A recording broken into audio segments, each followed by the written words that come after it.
welcome to another episode of Relative Pitch. I hope y'all been doing well, and I know myself, I've been on Twitter lately, looking at a couple of scandals. I'm gonna pass it off to the Twitter expert in the group and see if he found something particularly spicy on Twitter. Well, I'm guessing that's me. I guess that is me. Well, I mean, there's a lot of things, really up to date. But the first thing I would like to discuss is education is in a crisis. Period. It's in a crisis.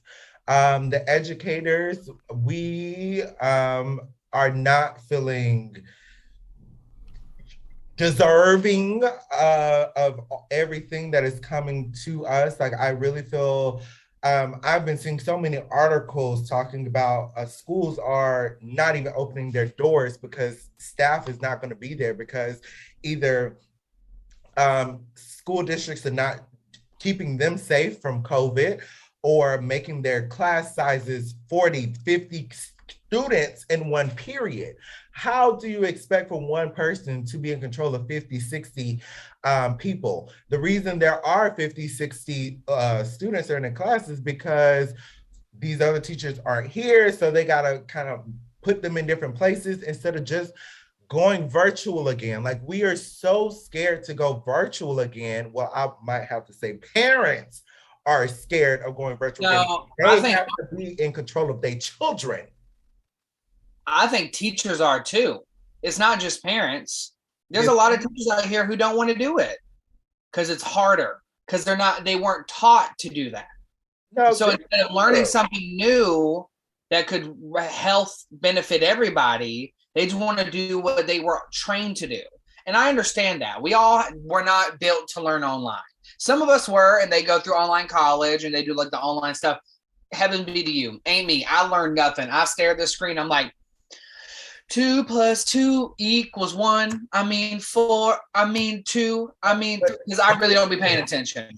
Here's the thing. Let me just tell you now. The ones, and currently, oh Lord, what is falling, child? You know what? Stuff is falling. These are the spirits. These are the spirits. They don't want you. That's big. That's big school. They don't want you talking about this stuff. That's big. Stop big school for Big Pharma. That's the big brother. Big right, like watching up here in the corner, just like hello. They messing with my color crayons back there. Look, like Jesus. They don't want you to sports study tonight. You gotta put some holy over there. Right. We need to pray about that.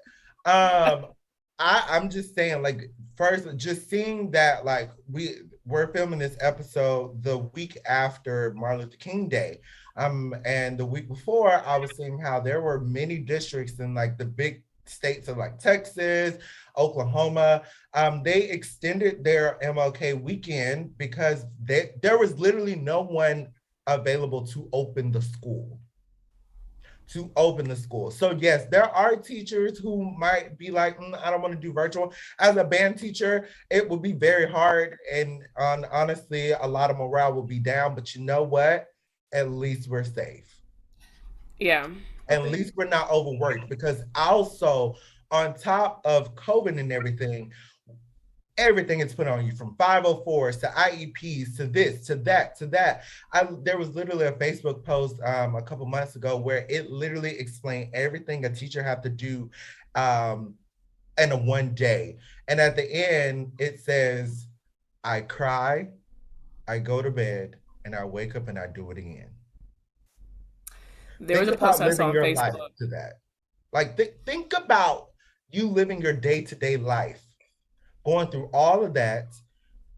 Say if you do have children, your child doesn't even know you. I saw one teacher say, I left the profession. Come January, I will not be returning because my daughter told me she doesn't even know who I am because I don't have time. So there's a lot. There is a lot. Yeah, I saw a post that was talking about this teacher who she was talking about not only just all the things she did as a teacher, but as like a parent for these students who they feel like they didn't have a parent, job applications, getting them deodorant from school, making sure they had money to eat, And no, that's not a part of the job description. That is something they leave out when you are applying for these jobs, but you find yourself in those situations. So no, they're not just teaching them geometry. They're not just teaching them like health and sciences or anatomy. It's more than that. And the overworked aspect is trickling down to college kids, high school kids, middle school kids. Because, like, there's people higher up, I don't know who they is, they get paid way more money than me for no reason. Thought that because the last 2 years, or like 1.5, 2 years, were online, that we need to do more than usual. Or even if we did the usual, it feels like more because we literally halted life. And now you're throwing all this stuff, and we're like, and you see people leaving grad school. You see people changing their undergrad majors. You see high schoolers having crisis in high school. You're supposed to enjoy your middle school and high school years. Those are your formative years that you were supposed to enjoy, love, and then when you get to college, you start really working. And now we're expecting all these kids to do X, Y, and Z on top of making all A's. Like, the standard went from, and I agree, went from graduating high school to making all A's to making all A's and doing 10 million extracurricular activities to now making all A's, 10 million extracurricular activities, and doing a job. That's not high school. That is not high school. High school is supposed to be fun. Middle school is supposed to be fun. You're supposed to run around, you're supposed to have fun, hang out with your friends, and of course do good at school. But now we're stacking so much on every student at every single level that people are like, I don't want to do this no more. I'm going to go work at McDonald's.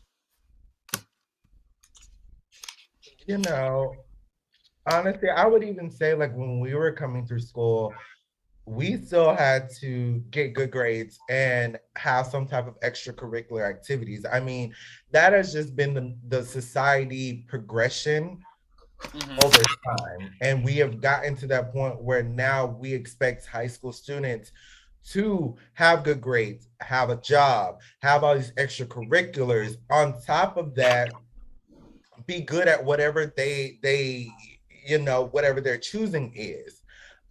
So is I guess that's society's progression. I'm really scared to know what we're going to what is going to be next, what is going to be added to the plate. And I can tell you now, the students that I am seeing in this age, I don't,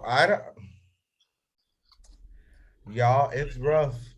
It is rough. Again, on the teacher who said she was not or she was leaving, she was like, these kids, sometimes they can be the rudest thing you've ever seen in your life. Because they were kept at home and were able to do whatever they wanted as long as they didn't bother mama and dada. Exactly. Dada. And also for teachers, a lot of us are feeling like, yeah, we spent all of this money to get a teaching degree. We're supposed to be teaching, but in reality, we're nothing but just glorified babysitters. And to that, with talking about teachers, we got to talk about salary, right? Mm. Like we're gonna go not only just time, effort, resources, but salary. It's a joke what educators are paid in this country.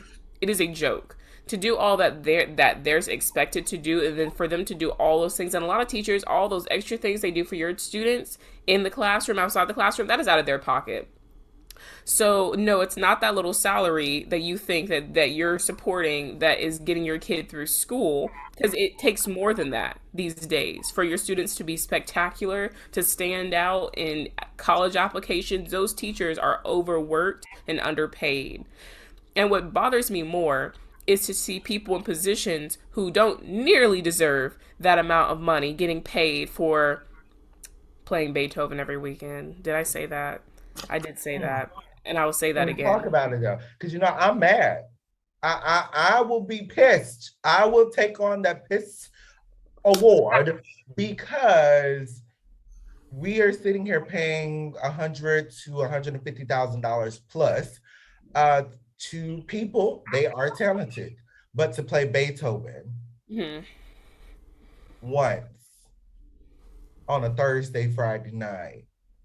I mean, we can go a step further. We're paying one 0.5 to 10 million for people to beat each other in the heads on Sundays.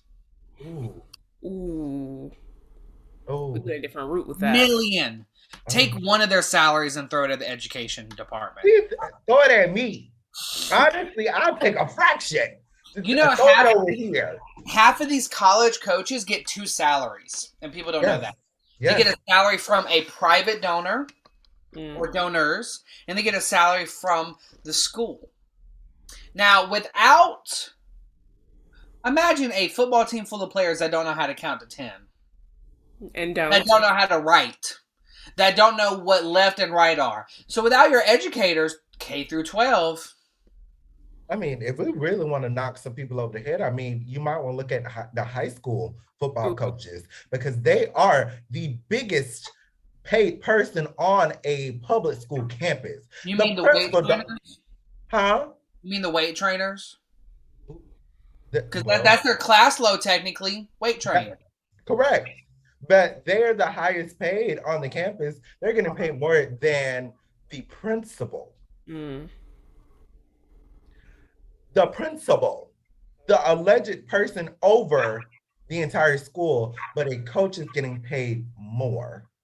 And only technically, the football season is what, from August or July, really until December. And sure, you could talk about, spring training, whatever, but that's only after school or whatever. What do you do during school? They weight train. They lead weight training. Or if you had coaches like I did in high school. Oh, they do ISS. ISS, or be a PE teacher, but we'll be sitting in the class and it was a play period for us.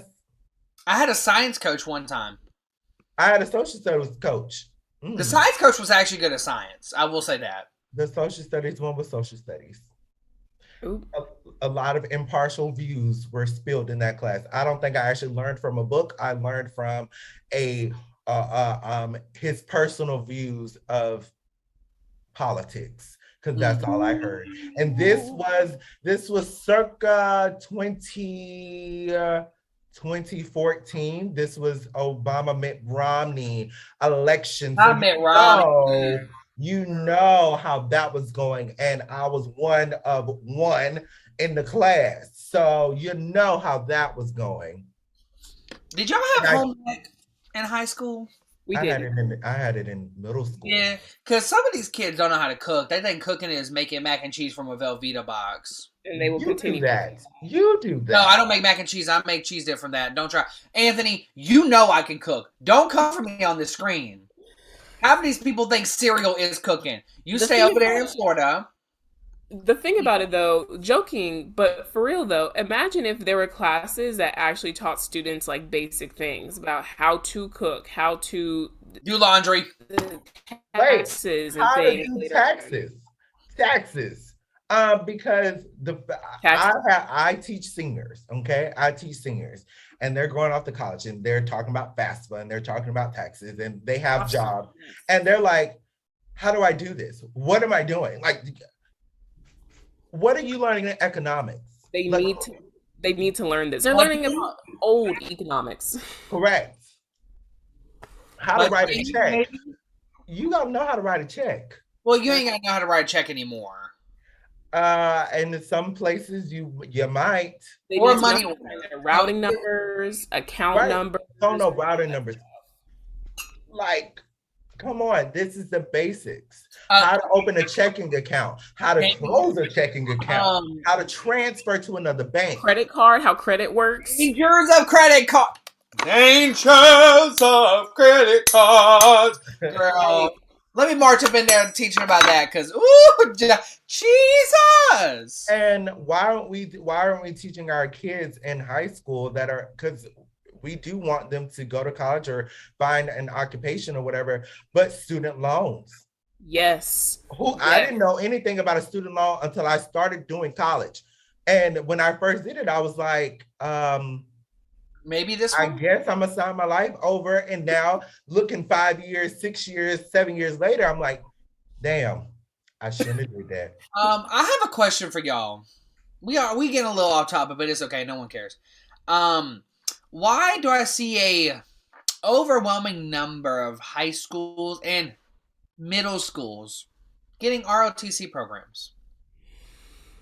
The It's feeder like for program. me, it's like early specialization.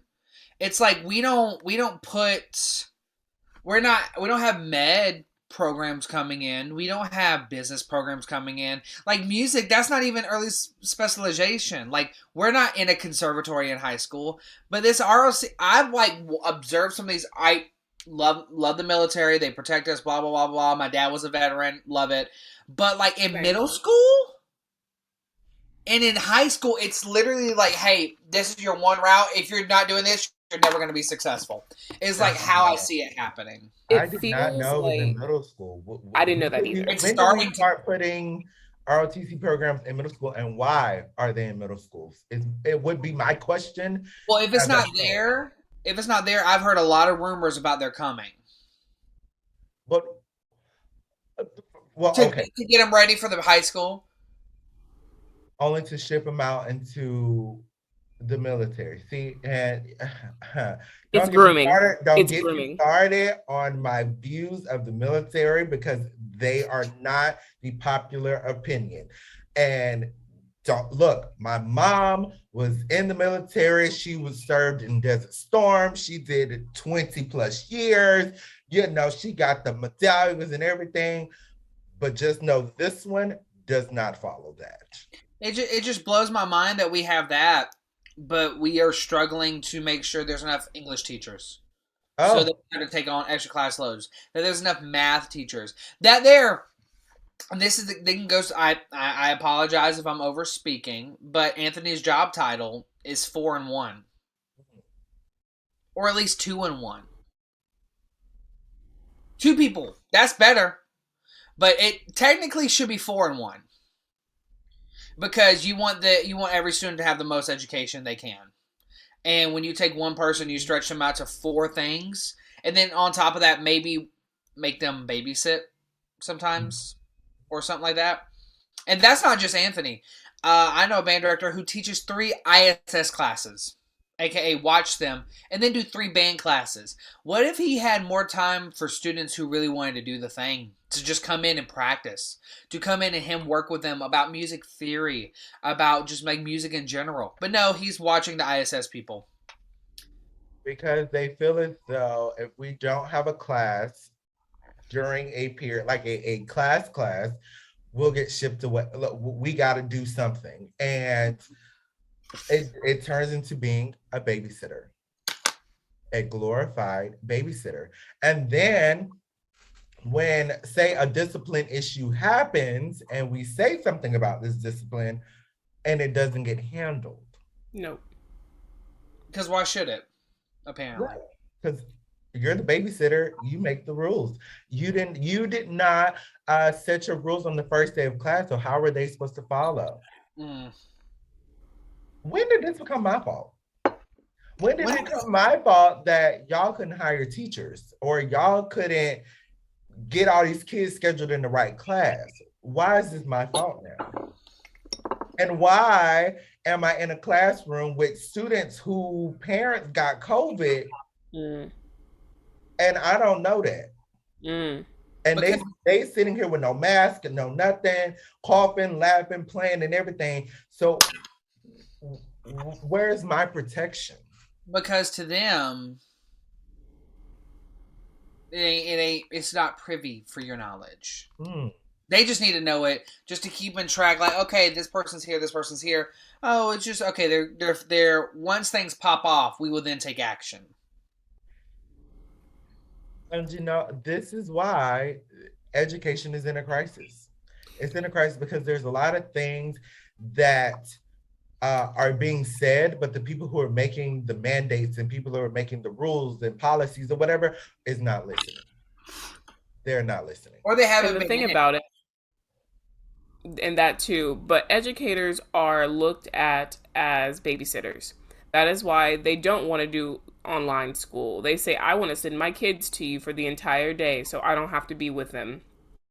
Or people who go the route of, oh, well, I don't have the childcare for it. Well, That should be something the government, that should be something they handle. If you think exactly a year ago, we were talking about how people make these false statements and Mm. everything like that. So a year ago, when all these kids were virtual and the parents had to be in control of their learning, all you heard was, we need to value our teachers. We need to do this for our teachers, because you found out that when you have your own children, Mm. they ain't as easy as you thought it was. And now here's another thing that teachers have to go through. When we have parent conference meeting, you come yelling at us, cussing at us, talking about, how dare you say that my child does this? Da, da, da. Do you know your child? Don't. Because I see them 8 days, or not 8 days, 8 hours a day. Yeah, they might act a certain way home, but here it's another issue. But we get attacked from parents, we get attacked from representatives and politicians and everything else. But we're told to have a smile on your face. You have a job. You're changing somebody's life. You were doing the good work. But where are my reparations? Girl, there's so much gaslighting going on.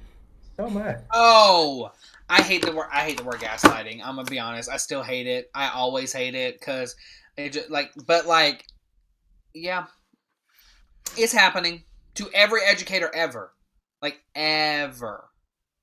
But you know, it also doesn't make it easy is when there are these allegedly educational institutions Mm-hmm. that we send our children to, and I'm going to get specifically to music, where we send our students, or we become their PR team to send our students for a whole summer to do a marching activity. Mm. We send our students to Mm. these institutions for them not to be safe, not to be Mm. heard, to be thrown away. And then when they tell their story, they get blocked on every social media platform by that institution. Let's talk about it. So, who wants to explain what DCI is? Y'all are DCI is the marching pageantry arts, where creativity blurs the lines between movement and music. wow. Is that good? I really like the character I went into. That was I was like, oh, I'm here. But yeah, so pretty Uh, much everybody, it's you take your regular marching bands, core style marching bands. Let me specify that because we have traditional HBCU style and we have core style. Traditional HBCU style does not exist in course in DCI because Drum Corps International. That's where core style comes from. This is the old school roll step that you used to see all the time. So DCI is quote unquote professional marching bands. Is high schoolers and college age students who want to go and do that for a summer. So they spend all summer perfecting a show. Now there is merit in there's merit in what they do. Like learning how to do that is a skill that musicians and not even musicians need to learn, but other people need to learn. It's like, how can I perfect something with this amount of time? How can I work with X amount of people? It is a good time and activity for people to do, but there's a lot of things that go on with it. And this is supposed to be a fun thing for summer. It's not supposed to be only work, but sometimes that fun goes too far. You paying thousands of dollars to have this fun? Unless they really want you. It's like it's like college. It's like music festivals. It's like everything in music. Like unless they really want you, you're gonna pay thousands of dollars to not even come in finals. I say I that. just count on SOA. I didn't say them. There's a lot of other cores. I'll say them. I know you But said it. What you gonna do? So recently, I will explain what Anthony just said. Recently, there had I forget the young woman's name. I read most of the stuff, but I forget her name. She came forward with a story, her story about what happened on a tour bus in Spirit of Atlanta. That is what SOA means. And that story was taken higher up, and it was finally taken to the DCI headquarters. And there was more than just what happened on the bus. Like It we're was talking about it was more than just her story. Her story sparked other people coming out. well, her story also dealt with trigger warning sexual assault. That's the biggest issue of her story. That was not uh, taken seriously whatsoever. That happened before this whole bus incident. Oh yeah. Mm-hmm. She reported this, and there was no police report. The person that was the perpetrator uh, really wasn't dealt with until like it was. She's like, something needs to happen. Then on top of that, this bus issue happens. So there two first of all, this is like 4 strikes, 6 strikes, 8 strikes, you're out anyway. Well, it was probably 3 strikes when she tried to report it 3 times. Like, and I don't know this young lady personally. I'm very like she's extremely brave for what she did and for continuing to seek justice. Even though she's been blocked. She spoke up, and one thing about when people speak up, it allows other people to tell their story as well.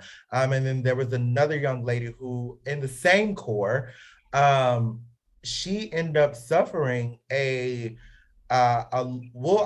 believe it's I'm not a medical professional, but a long-term body injury. I think it was a torn knee or something, but basically she tried to seek medical attention with this Corps, and they basically said, keep going.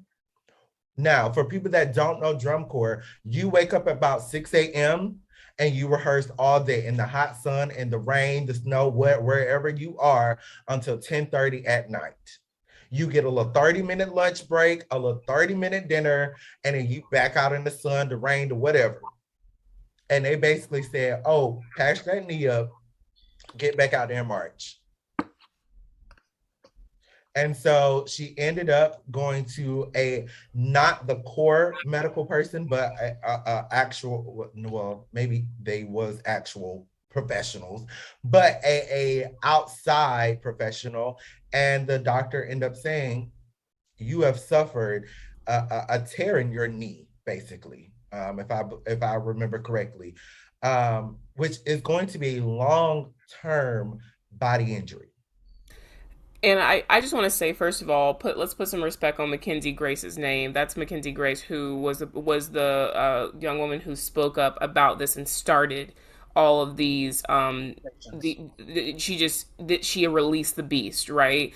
And Holly Cooper was the young lady who was injured during Spirit. And I mean, put some respect on it because we've noticed with this one, with every subject ever with controversy, once one person comes forward, they all start coming forward. Exactly. And the minute I saw this story go forward, I was like, I bet every single drum corps is shaking in their boots. They're waiting. Because this stuff has been happening. And this is why me personally have really been turned off of the DCI experience. It's because these are not the first stories that I have heard about stuff like this. The amount of aggression of some of these staff members at these corps, like they feel like since I'm on staff, I'm somebody big and I can talk to whomever I want to in any way, type, fashion, or form. Yeah, no, it's getting very military-like to me. Very military-like to me, and I don't like that. It's I love the activity. I've always loved the activity. And with every activity, there's good and there's bad, like in every core. And hopefully, not every core is bad, but you never know. Everybody has their own history and stuff.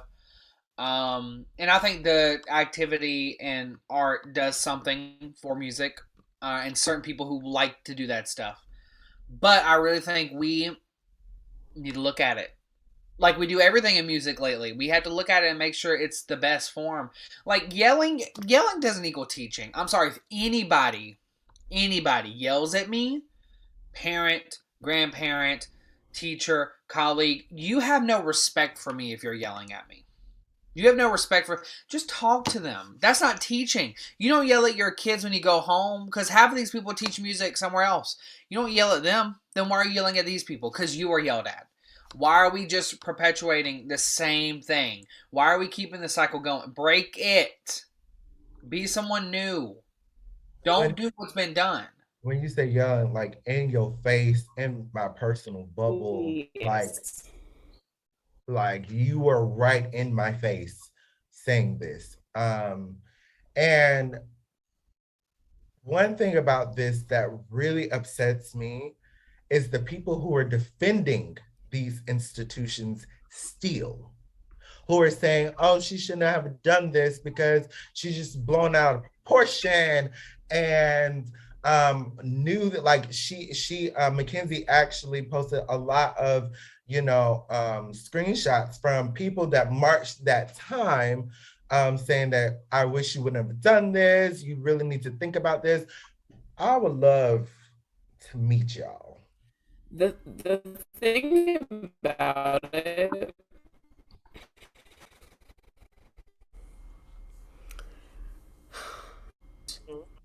we have talked about sexual assault, sexual abuse on this podcast before. When it came to James Levine of the Metropolitan Opera, we spoke about that. The thing that continues to happen, our victims are blamed for the things that they speak up about. And it is sickening because it continues to happen in the music community in every single field that's out there. It continues to happen. And the idea that someone finally having the courage to speak on something that is such a traumatic experience for them, and then to get met to be met with denial, threats, just it's sickening. It's sickening. And it continues to happen, and it will continue to happen because there are people who are not there for the right reasons. No matter what you say, if you love something, you want to make it better. If you love this sport, what you should be doing is calling out what DCI did, calling out what Spirit of Atlanta is doing. If you love them so much, that is what you should be doing. That is how to make it better. That is how we make it better. I agree because it's going to say the same thing, and it's ultimately going to be its demise if you continue to allow this behavior to happen. This sport that you might love so much will be gone, because something that we have learned in the past 2 years is that what you either do or say or however you may act behind closed doors, once it come out, there will be change, because the generation now and the generation after, they gonna hold you accountable. Best believe that. You will be dealt with. And just to go off of that, I remember finding, like, reading the initial post that happened, what, 2 weeks ago? Mhm. Um, and I called Anthony and I was like, I am embarrassed to say that I've recommended kids march drum corps at times. Because, like, I know every parent who heard about this, they entrusted you with their kid for their education and every benefit. Like, they entrusted you. But 16's not an adult. 15's not an adult. 18 ain't even a damn adult. Like, but how can people entrust you with their kids? It's supposed to be an educational opportunity. Because when do they get shipped? It's like June, July, August, right? Those are Yeah, the they two have months. camps throughout the spring too. And then they have camps. So I have basically given up seeing my child for a whole summer while they go all around the country, sleeping on gym floors, out in the The hot sun, buses. buses that probably smell rank as hell, and only for them to come back and say, all of this happened to me and nothing was done about it. And you know, this is what I don't know this for a fact. I'm going out on a limb. I feel like Spirit of Atlanta, before this actually hit the fan, they were trying to cover up this story. I really feel like they was trying their best to cover up this story. But one thing about social media is it only takes one retweet or It one takes one. share, One. and it's Well, gone everywhere. this we gonna come back to the DCI thing real quick. It takes one, right? It took one. I think it was the past 3 months took one high school band director being fired to another one to be fired about the same cause. It takes one person and it takes a couple of news cycles to get stuff fixed. And all I'm gonna say is I love the sport of DCI. I have friends who have done it. We've all had friends who have done it. Some of them have had great experiences, like changing. Some of them have not. They have had fine experiences. But things have to change. If this is going to be an educational opportunity, it has to change. And again, a year from last year, we talked about people giving statements that are just face value. There were statements because they needed to make some type of statement. So I want to read you a statement. This is a joint statement by Corp International and Spirit of Atlanta. It's Spirit of Atlanta. And it reads, as Spirit of Atlanta has examined the task ahead of us to provide the safest and best experience to members, staff, and volunteers, and also in consultation with DCI, we have made the decision to go on hiatus and reorganize during the 2022 season. Spirit of Atlanta believes that this is the best path forward to serve our mission, build the infrastructure that we know that we need for our future success, and to build a core that we want to be. We believe that stepping back will allow Spirit to deeply analyze the changes that will help this organization and actively make improvements needed to provide the highest standard for the health, safety, and social emotional needs for our participating youth. Spirit of Atlanta and DCI collectively believe that it is in the best interest of all to complete this important work and return as a competitive core in 2023. We look forward to returning to the field soon. Signed by the board chair, executive director, and the core director. How do we Question. feel about this statement? When was that statement released? This statement was released on January 16th. Because originally they were still going to march this tour. Like the tour that we're about to happen. Originally, the first statement was they're going to still march it and then go on suspension for 2 years. That pissed me off. Why do you get a flower before you leave? Why? Exactly. But then I will say, I don't know if it was DCI, I don't know if it was Spirit, I don't know if it was both of them, but just ending this season 2 and then the suspension, that gave him a little grace, like this much, little flower, like a little tiny like seed.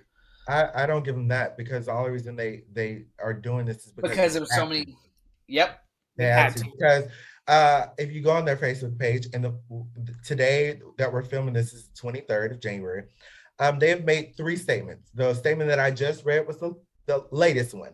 The first one, which came on January the 9th, which was around the time when all of this kind of hit the fan, they were placed on probation for 24 months, and the organization is fully devoted to complying whatever. The probation does not impact Spirit's competitive participation in 2022 summer tour. So then they went into DCI had to investigate Spirit of Atlanta then.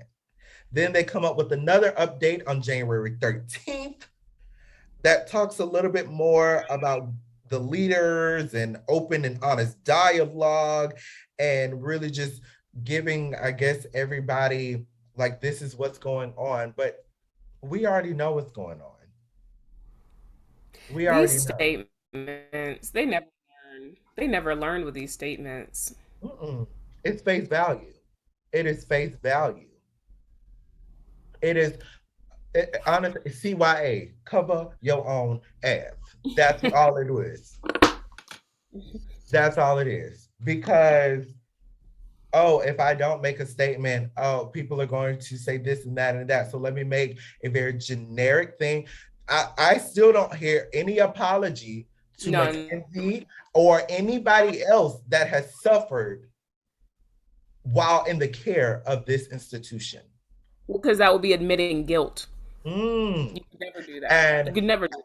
and business 101, they tell you never admit guilt. See, if you just admit guilt, that's the first step of learning how to be better. That's like when everything is going on, like the past couple of years after the summer 2020, people had to realize they had their own biases. They might not be racist or sexist or like homophobic. They just have biases. And once everybody in this world has a bias. Everybody. Not one person does not have a bias. Once you discover your bias, you can truly start being a better person. Once you admit your mistakes, you can truly become a better person. But until you do that, you will never be better. You can be fake better. It's like I can fake a musical experience for somebody. I can walk out on stage, play these pieces I hate, and fake a musical experience. But even if I hate them, there's somebody in the audience who's never heard these pieces live before. So it's my duty to make sure that they get the best experience possible. That we make a musical experience. So until they may admit mistakes, it'll never get better. We'll probably see them back here in 10 years? So these guys shaking in their boots. As they should be. As they should be. Because it's been time for a change. It's been time for a change. Because I know I personally know some of these people that are on staff at some of these organizations. And in my head, I'm like, I personally would not recommend my child to be in the care of you. Sorry. I was very specific when I recommended my kids to certain cores. Because the one thing about DCI I've never agreed with is sometimes there's bad brass pedagogy and bad just pedagogy in general. It's very like, do this. We do X, Y equals this. That's not teaching. Reading a book is not teaching. Reading an article is not teaching. I can do that on my own. I need you to encourage me. So when I recommended them to go march, I recommended them for certain. Like, here's the different levels. There's 2 different levels. Here's a weekend. Here's a full time. These are the cores that have These are the cores that have the people I respect as educators. That I would go take time out and talk to them and take a lesson or 2 with them. Those were the only cores I told them to go march. But this incident made me like, okay, is this happening everywhere? In the back of your head, even if you don't know for sure, you probably can assume it's happening a lot of the places, if not everywhere. So, how do talent night bus thing? I've heard that happens on every core. Now, I might be wrong, but I have heard more than just Spirit of Atlanta's little rookie talent night. And now, have your fun, but have your appropriate fun. Exactly. And if somebody says they are uncomfortable, stop. Just stop. Stop. No means no. No means no. Consent is key. Consent is the key that can be stolen at any time. If someone says no in the middle of it, no. No means no. Period. But also, like, besides no meaning no, I'm uncomfortable means no. I'm scared means no. I don't want to do this means no. There's so many ways a person can show I'm not giving consent to this. I am afraid. Yes. Don't be stupid. You know right. The difference. Don't be what is it, purposefully obtuse. And don't think that because 98 people out of 100 is like, we're doing this, and 2 people say, I don't want to do this, that it's still okay because 98 say yes and 2 said no. No. If they're there, you stop. Done. Stop. Cut. So, but you know what, y'all? I feel like it is time for a renovation of the pageantry arts of drum corps. I think it's a renovation and a reform of the education system because honestly, in both systems, they aren't working and they need to be fixed. Nope. But we can talk about this forever. And so we really hope that you all, if you have any opinions, please leave them down below. We'll love to talk because these issues, they're definitely not going away tomorrow.